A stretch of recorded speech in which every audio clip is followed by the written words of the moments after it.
So the Hawks completely dominated the Hornets last night, 132 to 103. So they're going on to play Cleveland. That should be a really fun game to watch. Really excited to watch that matchup. The Hawks looked really good late in this game. Early in the game, both teams pretty much struggled.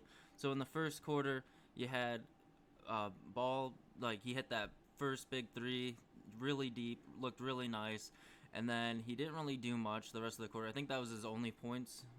He only had 3 points, I believe, for the first quarter. And then you had Rozier, or however you pronounce his name. He had that huge block that he pretty much just ran the guy over. It was like more of a hit and run than a screen. He was going for the screen, but he just completely just destroyed the guy. Uh, the first like half, there's really not like no one really balled out or anything. Like Trae Young only had 4 points in the first quarter. Really, they were both shooting like 30% for their shots. Both teams really looked like they were trying to lose. Like it almost seemed like South Park, that one episode where they're playing baseball, where both teams are like, "No, we don't want to play anymore." The Little League World Series one. I thought that's what I felt like the first half of the game. Uh, that's pretty much like, and then at halftime, the coach for the Hawks must have went up to Young and was like, "Hey, bro, stop selling." And he was like, "All right, bet," because he completely went off after halftime. Um,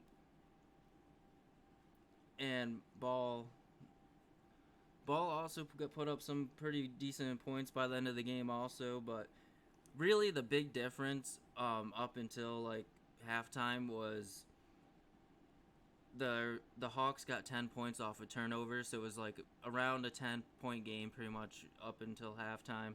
And then after halftime, the Hawks just completely ran away with it.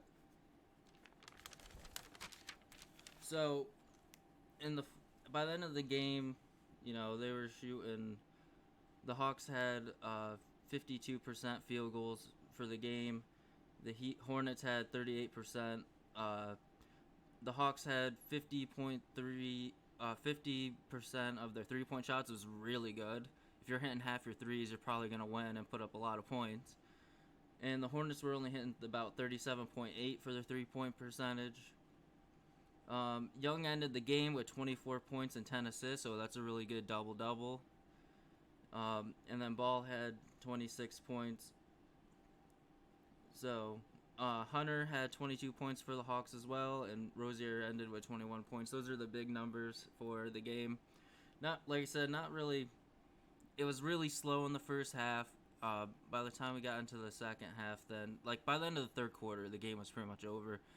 By that time, Young was just, doing his thing. Like I said, at halftime, the coach must have said something, and he was like, "You know what? You're right. I need to start doing something because I haven't done anything up until this point."